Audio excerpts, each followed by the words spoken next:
Hi hello every one. +1 ജേർണലിസത്തിനകത്ത് ഒന്നാമത്തെ unit ആയിട്ടുള്ള introduction to communication എന്ന ചാപ്റ്ററിലെ മൂന്നാമത്തെ വീഡിയോ ആണിത്. ലെവൽസ് ഓഫ് കമ്മ്യൂണിക്കേഷൻ ആണ് ഇന്ന് നമ്മൾ ഡിസ്കസ് ചെയ്യാൻ പോകുന്നത്.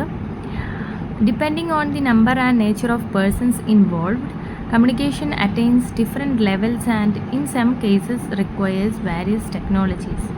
The levels of communications are, അതായത് കമ്മ്യൂണിക്കേഷനകത്ത് ഉൾപ്പെടുന്ന ആളുകളുടെ എണ്ണവും അതുപോലെ തന്നെ ആളുകളുടെ നേച്ചറും അനുസരിച്ച് നമുക്ക് ലെവൽസ് ഓഫ് കമ്മ്യൂണിക്കേഷനെ 5 ആയിട്ട് തരംതിരിക്കാം.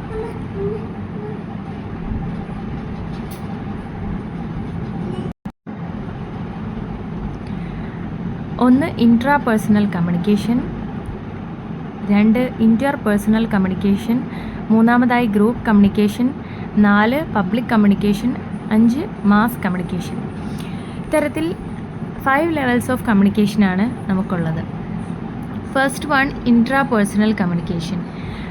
Communication that takes place within the self is called intrapersonal communication. Okay, അതായത് ഒരു വ്യക്തിയുടെ ഉള്ളിൽ നടക്കുന്ന കമ്മ്യൂണിക്കേഷനെയാണ് നമ്മൾ ഇൻട്രാ പേഴ്സണൽ കമ്മ്യൂണിക്കേഷൻ എന്ന് പറയുന്നത്. The individual functions here as both source and receiver. അതായത് ഇൻട്രാ പേഴ്സണൽ കമ്മ്യൂണിക്കേഷനകത്ത് ഇൻഡിവിജ്വൽ തന്നെയാണ് സോഴ്സായിട്ടും റിസീവറായിട്ടും പ്രവർത്തിക്കുന്നത്. Day dreaming, meditation and interior monologues are examples. അതായത് നമ്മൾ പകൽ സ്വപ്നം കാണുന്നതും മെഡിറ്റേറ്റ് ചെയ്യുന്നതും അതുപോലെ തന്നെ നമ്മുടെ ഉള്ളിൽ നടക്കുന്ന സംഭാഷണങ്ങളും ഒക്കെ ഇൻട്രാ പേഴ്സണൽ കമ്മ്യൂണിക്കേഷന് ഉദാഹരണങ്ങളാണ്. Some may claim the experiences of conversing with the divine or invisible forces. Such intrapersonal communication experience is called transpersonal communication. അതായത് conversing with the divine or invisible forces. ചില ആളുകൾ പറയാറുണ്ടല്ലേ, അവർ invisible ആയിട്ടുള്ള ഫോഴ്സസുമായിട്ട് അല്ലെങ്കിൽ ഡിവൈനുമായിട്ട്, അത് ദൈവത്തോട് communicate ചെയ്യാറുണ്ട് എന്നുള്ളത്.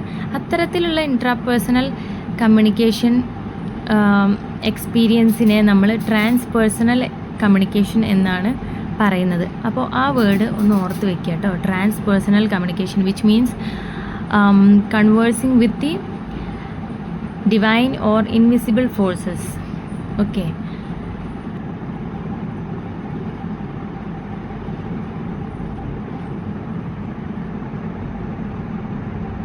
the basis for intrapersonal communication is self-awareness, which defines how one sees him or her and is viewing others. സത്യത്തിൽ ഇൻട്രാപേഴ്സണൽ കമ്മ്യൂണിക്കേഷൻ എന്ന് പറയുന്നത് വളരെ ലളിതമായിട്ട് പറഞ്ഞു കഴിഞ്ഞാൽ നമ്മൾ നമ്മളോട് തന്നെ കമ്മ്യൂണിക്കേറ്റ് ചെയ്യുന്നതിനെയാണ് ഇൻട്രാപേഴ്സണൽ കമ്മ്യൂണിക്കേഷൻ എന്ന് പറയുന്നത്. നമ്മൾ നമ്മളോട് പറയുന്ന കാര്യങ്ങൾ, നമുക്കകത്ത് നമ്മൾ സംസാരിക്കുന്ന കാര്യങ്ങൾ, നമ്മുടെ ചിന്തകൾ, ഇതെല്ലാം ഇൻട്രാപേഴ്സണൽ കമ്മ്യൂണിക്കേഷന് എക്സാമ്പിൾസ് ആണ്. Then interpersonal communication. Interpersonal communication is interaction between or among persons to exchange ideas, feelings and thoughts through verbal and non-verbal messages. അതായത് വേർബൽ ആൻഡ് നോൺ വേർബൽ മെസ്സേജസിലൂടെ നമ്മുടെ ചിന്തകളെയും ഫീലിങ്സിനെയും ഐഡിയകളെയും ഒക്കെ എക്സ്ചേഞ്ച് ചെയ്യപ്പെടുന്നു. ഇവിടെ ഇൻ്റർപേഴ്സണൽ കമ്മ്യൂണിക്കേഷനകത്ത് ഇൻ്റർപേഴ്സണൽ കമ്മ്യൂണിക്കേഷൻ ഇസ് എന്താണ്? Interaction between or among persons. അതായത് 2 പേരോ അതിലധികം പേരോ തമ്മിലുള്ള ഇൻട്രാക്ഷനെയാണ് നമ്മൾ ഇൻ്റർപേഴ്സണൽ കമ്മ്യൂണിക്കേഷൻ എന്ന് പറയുന്നത്. It is personal, 2 way and intimate and mostly face to face, hence the most effective one. 2 പേര് തമ്മിലുള്ള കമ്മ്യൂണിക്കേഷനാണ് ഇൻ്റർപേഴ്സണൽ കമ്മ്യൂണിക്കേഷൻ എന്ന് പറഞ്ഞു. അതുകൊണ്ട് തന്നെ അത് കുറച്ചുകൂടി പേഴ്സണൽ ആയിരിക്കും, 2 വേ കമ്മ്യൂണിക്കേഷൻ ആയിരിക്കും ആൻഡ് ഇൻറ്റിമേറ്റ് ആയിരിക്കും, then mostly face to face ആയിരിക്കും. കൂടുതൽ ഇഫക്റ്റീവായിട്ടുള്ള ഒരു കമ്മ്യൂണിക്കേഷൻ ആണ് ഇൻ്റർപേഴ്സണൽ കമ്മ്യൂണിക്കേഷൻ എന്നും പറയപ്പെടുന്നു. കാരണം 2 പേര് തമ്മിൽ അങ്ങോട്ടും ഇങ്ങോട്ടും സംസാരിക്കുകയാണ് ചെയ്യുന്നത്. അപ്പം കൂടുതൽ കാര്യങ്ങൾ മനസ്സിലാക്കാനും ചോദിച്ചറിയാനും ഒക്കെയുള്ളൊരു അവസരം അവിടെ ഉണ്ട് അല്ലേ. Then 2 or more persons or a small group may involve in interpersonal communication. 2 അതിലധികമോ അല്ലെങ്കിൽ ഒരു ചെറിയ ഗ്രൂപ്പോ interpersonal കമ്മ്യൂണിക്കേഷൻ്റെ ഭാഗമാവാം. If interpersonal communication occurs between two individuals, it is called a dyadic communication.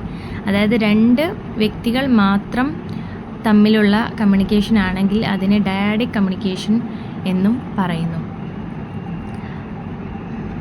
Then here നമുക്ക് കാണാൻ വേണ്ടി പറ്റും മീഡിയേറ്റഡ് കമ്മ്യൂണിക്കേഷൻ എന്നൊരു word ഇവിടെ വന്നിട്ടുണ്ട് അല്ലേ.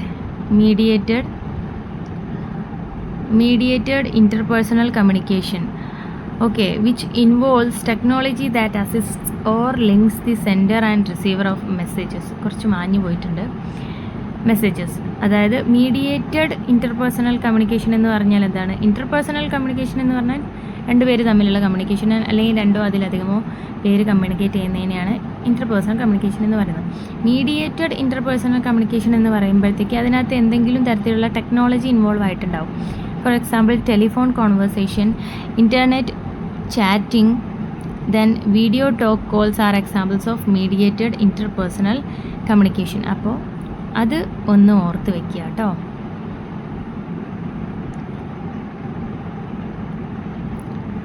Then we have group communication. Group communication occurs among group members. What is a group? Collection of individuals becomes a group when they have common goals of gathering. Group at this level of communication is not a large collection of people. According to Joseph A. DeVito, a group is a collection of individuals few enough in number so that all members may communicate with relative ease as both senders and receivers. അതായത് ഒരേ goals ഉള്ള അല്ലെങ്കിൽ ഒരുപോലെയുള്ള ആളുകൾ തമ്മിൽ communicate ചെയ്യുന്നതിനെയാണ് group communication എന്ന് പറയുന്നത്. According to Joseph A DeVito, group എന്ന് പറയുന്നത് is a collection of individuals few enough in number, അതായത് വളരെ കുറച്ച് നമ്പർ ആളുകളുടെ ഒരു കളക്ഷനെയാണ് ഗ്രൂപ്പ് എന്ന് അദ്ദേഹം പറയുന്നത്. Okay, then who are related to each other by some common purpose and with some degree of organization or structure among them. The best example is your classroom itself. അതെ, ഒരു best example ഉണ്ട് group communication. എന്താണ്? നമ്മുടെ class room തന്നെയാണ് അല്ലേ. നമ്മുടെ class റൂമിനകത്ത് കുട്ടികളെല്ലാവരും ഒരേ ഗോളിന് വേണ്ടിയിട്ട് വന്നതാണ് അല്ലേ, പഠിക്കാൻ വേണ്ടി വന്നതാണ്. അപ്പോൾ അവർ തമ്മിലുള്ള ഒരു കമ്മ്യൂണിക്കേഷന് നമുക്ക് ഗ്രൂപ്പ് കമ്മ്യൂണിക്കേഷൻ എന്ന് സിമ്പിളായിട്ട് പറയാം. In group situations, one person communicates with many persons, or many persons communicate with one person, or many persons communicate with all or many in the group. Okay, group സിറ്റുവേഷൻസിനകത്ത് ഒരാൾ ഒരുപാട് ആളുകളോട് communicate ചെയ്യാം, അല്ലെങ്കിൽ ഒരുപാട് ആളുകൾ many persons can communicate with one person, or many persons communicate with all or many in the group. Okay, group communication is effective when organized with specific agenda and enough homework. It is relatively direct, intimate and effective and has room for adequate feedback. ഇവിടെ adequate ഫീഡ്ബാക്കിനുള്ള അവസരവും ഉണ്ട് എന്നാണ് പറയപ്പെടുന്നത്.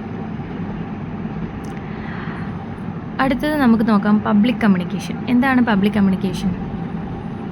In public communication, speaker or speakers address a comparatively large audience with a relatively continuous discourse. Okay, public കമ്മ്യൂണിക്കേഷനകത്ത് ഒരു speaker ഉണ്ടായിരിക്കും. ആ speaker ഒരു ലാർജ് ഓഡിയൻസിനെ അഡ്രസ്സ് ചെയ്ത് സംസാരിക്കുകയായിരിക്കും.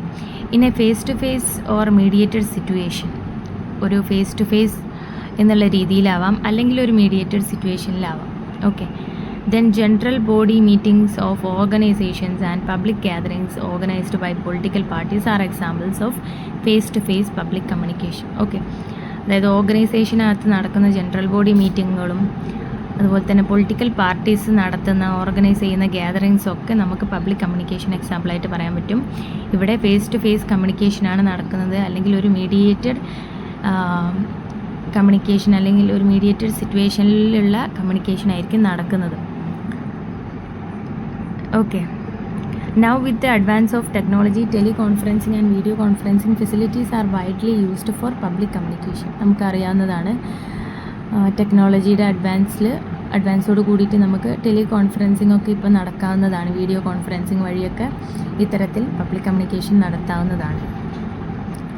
Speakers social position, presentation skills, knowledge of the topic and the audience make the communication effective. അതായത് public കമ്മ്യൂണിക്കേഷനകത്ത് സ്പീക്കറുടെ socially ഉള്ള പൊസിഷൻ, അതുപോലെ തന്നെ അദ്ദേഹത്തിൻ്റെ പ്രസൻറ്റേഷൻ സ്കിൽസ്, അദ്ദേഹം സംസാരിക്കുന്ന വിഷയത്തിലെ അദ്ദേഹത്തിൻ്റെ വൈദഗ്ധ്യം എല്ലാം ആ ഒരു കമ്മ്യൂണിക്കേഷനെ കൂടുതൽ എഫക്റ്റീവ് ആക്കാൻ സഹായിക്കും. But feedback is very minimal in public communication. ഇതിനകത്ത് ഫീഡ്ബാക്ക് വളരെ മിനിമലായിട്ടാണ് ഉള്ളത്.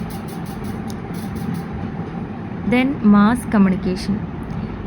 എന്താണ് mass communication? It is disseminating information, ideas and attitudes to a large audience using mass media. അല്ലേ? The concept of mass in mass communication means large, anonymous, heterogeneous and widely dispersed audience. എന്താണ് mass communication എന്ന് പറയുന്നത്?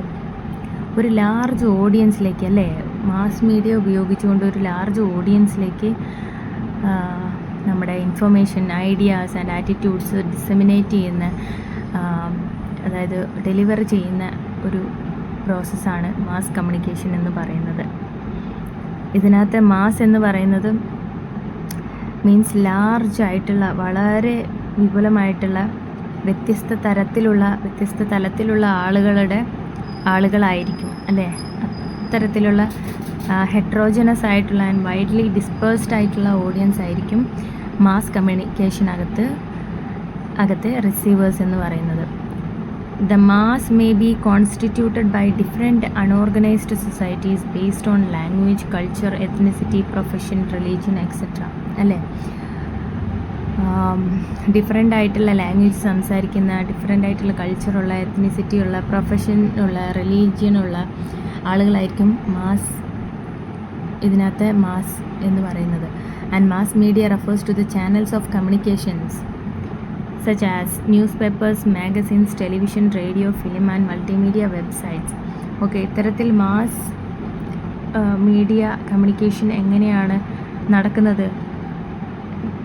നമുക്കറിയാം, news പേപ്പറുകളാവട്ടെ, magazines ആവട്ടെ, television ആവട്ടെ, radio, film and multimedia websites, ഇത്തരം മീഡിയകളിലൂടെയാണ് മാസ് കമ്മ്യൂണിക്കേഷൻ നടക്കുന്നത്, അല്ലേ? These channels are run by specific media institutions such as newspaper organizations, radio networks and television stations, movie companies, music producers and the internet service providers following the rules and regulations of the government. Okay, ഇത്തരത്തിലുള്ള channels എല്ലാം specific media institutions ആയിരിക്കും run ചെയ്യുന്നുണ്ടായിരിക്കുക. അവർ അതാത് ഗവൺമെൻറ്റുകളുടെ rules and regulations follow ചെയ്തുകൊണ്ടായിരിക്കും ഇത്തരത്തിലുള്ള mass communication നടത്തുന്നുണ്ടായിരിക്കാം. Mass communication എക്സാമ്പിളാണ് news, അല്ലേ? അതായത് വാർത്ത വായിക്കുന്നത് അല്ലെങ്കിൽ ഒരു മാസ് കമ്മ്യൂണിക്കേഷൻ ആണ്, അല്ലേ? ഒരുപാട് ജനങ്ങളിലേക്കാണ് ന്യൂസ് എത്തുന്നത്, അല്ലേ? നമ്മുടെ ടെലിവിഷനിലൂടെ ആയിക്കോട്ടെ, അല്ലെങ്കിൽ ന്യൂസ് പേപ്പറിലൂടെ ആയിക്കോട്ടെ, റേഡിയോയിലൂടെ ആയിക്കോട്ടെ, ഡെലിവർ ചെയ്യുന്ന മെസ്സേജ് എത്തുന്നത് വൈഡായിട്ടുള്ള ലാർജ് ഓഡിയൻസിലേക്കാണ്. സോ അതാണ് mass communication. Then we have characteristics of mass communication.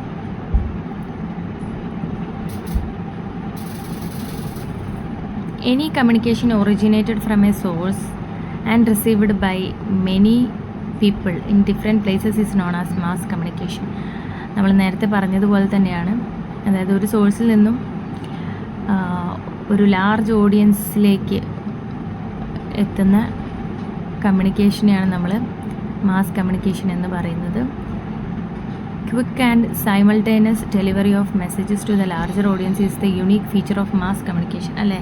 Mass കമ്മ്യൂണിക്കേഷൻ്റെ ഒരു യുണീക്കായിട്ടുള്ള ഫീച്ചറാണ് പെട്ടെന്നുള്ള ഡെലിവറി ഓഫ് മെസ്സേജസ്. പെട്ടെന്ന് ഒരു മെസ്സേജ് ആളുകളിലേക്ക് എത്തുന്നു എന്നുള്ളത്.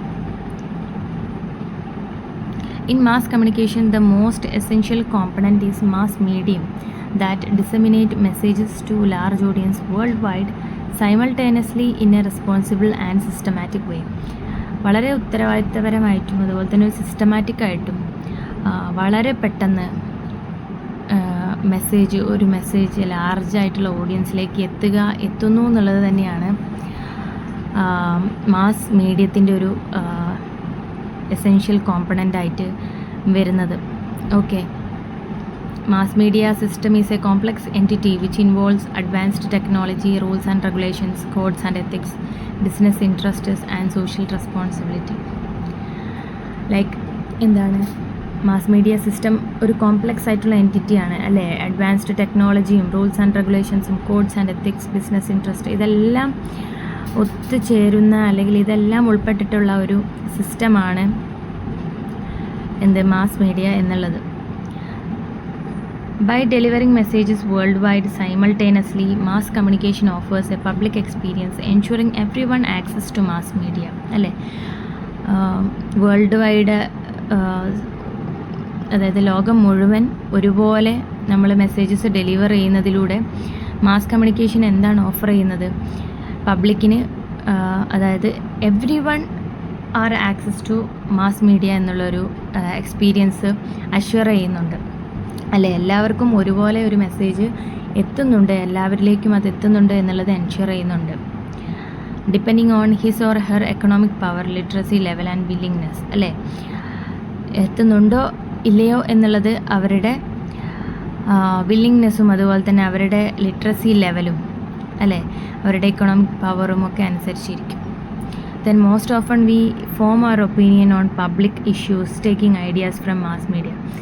മിക്ക സമയങ്ങളിലും നമ്മൾ നമ്മുടെ അഭിപ്രായങ്ങൾ രൂപീകരിക്കുന്നത് എങ്ങനെയാണ്? ഈ മാസ് മീഡിയ വഴി ലഭിക്കുന്ന മെസ്സേജുകൾ കൊണ്ടാണ് അല്ലേ. Thus they share a common understanding and experience, contributing a lot to create a global culture.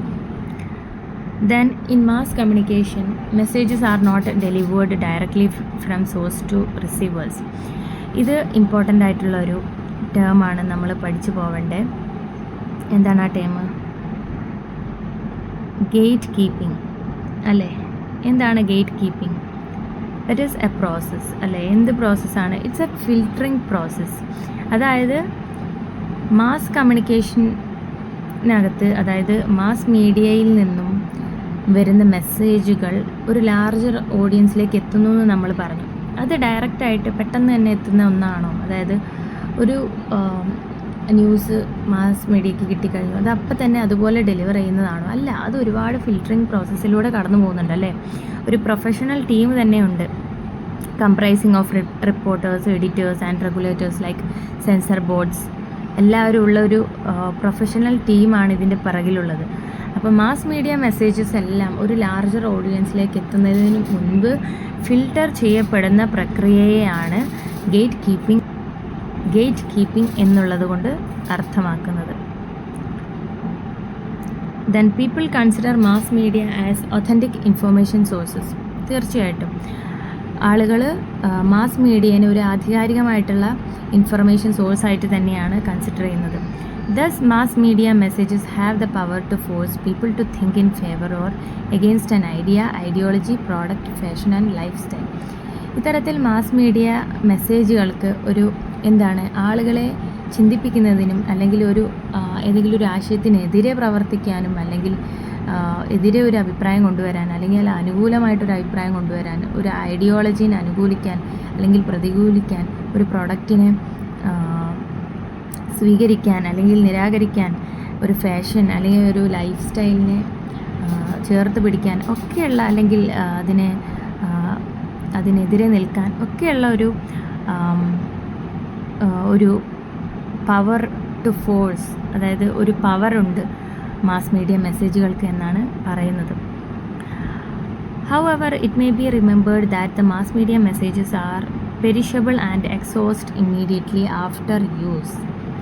Okay, എന്താണ് അതുകൊണ്ട് ഉദ്ദേശിക്കുന്നത്? Mass media messages R perishable and exhaust immediately after use. അതായത് മാസ് മീഡിയ മെസ്സേജുകൾ പെട്ടെന്ന് അപ്രത്യക്ഷമാവുകയും ഉപകാരം ഇല്ലാതെയാവുക അല്ലെങ്കിൽ എക്സോസ്റ്റ് ആവുക എന്നൊക്കെ പറയും. അതായത് ഇപ്പോൾ ഒരു ബ്രേക്കിംഗ് ന്യൂസ്, ആ ബ്രേക്കിംഗ് ന്യൂസ് വന്നു കഴിഞ്ഞ് കുറച്ച് സമയം കഴിഞ്ഞാൽ പിന്നെ അത് ആവശ്യമില്ലാതെയാവും. അപ്പോൾ ആ രീതിയിലുള്ള ഒരു മാസ് മീഡിയയുടെ ഒരു ക്യാരക്ടറിസ്റ്റിക്സ് ആണ് ഇതിനകത്ത് പറഞ്ഞു പോകുന്നത്. Then in classroom you can respond to your teacher with ease and on spot, but immediate feedback is not possible with television anchors or newspaper editors or radio പ്രസൻറ്റേഴ്സ്.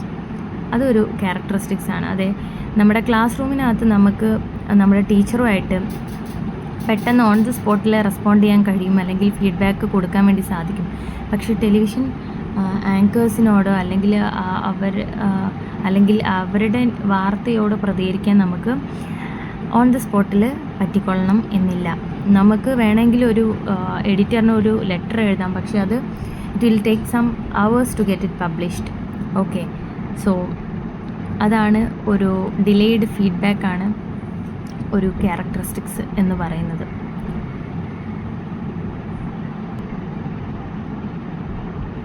Okay, then ഇതോടുകൂടി നമ്മുടെ ആദ്യത്തെ unit introduction to communication wind up ചെയ്യാണ്. ഇതിനകത്ത് നമ്മൾ etymology and definition of communication പഠിച്ചു കഴിഞ്ഞു. Early forms of കമ്മ്യൂണിക്കേഷനെ കുറിച്ച് നമ്മൾ പഠിച്ചു. എവല്യൂഷണറി സ്റ്റേജസ് ഓഫ് കമ്മ്യൂണിക്കേഷൻ ടെക്നോളജീസിനെ കുറിച്ച് നമ്മൾ സംസാരിച്ചു. ഡിഫറെൻറ്റ് ടൈപ്സ് ഓഫ് കമ്മ്യൂണിക്കേഷനെ കുറിച്ച് ചർച്ച ചെയ്തു. വേരിയസ് ലെവൽസ് ഓഫ് കമ്മ്യൂണിക്കേഷനെ കുറിച്ച്, ബേസിക് എലമെൻറ്റ്സ് ഓഫ് കമ്മ്യൂണിക്കേഷനെ കുറിച്ചും നമ്മൾ ഡിസ്കസ് ചെയ്തു. സോ ഓക്കെ, അപ്പോൾ ഇത്രയേ ഉള്ളൂ നമുക്ക് ഈ യൂണിറ്റിനകത്ത് പഠിക്കാൻ വേണ്ടിയിട്ട്. ഇതിനകത്ത് കടന്നു പോകുന്ന പ്രധാനപ്പെട്ട ടേംസ് എല്ലാം നിങ്ങൾ ഓർത്തിരിക്കുക. അതുപോലെ തന്നെ പ്രധാനപ്പെട്ട ഇയറുകൾ, ചില ഫുൾ ഫോംസ്, ഇതെല്ലാം ഓർത്ത് വയ്ക്കുക. Okay, have A nice day.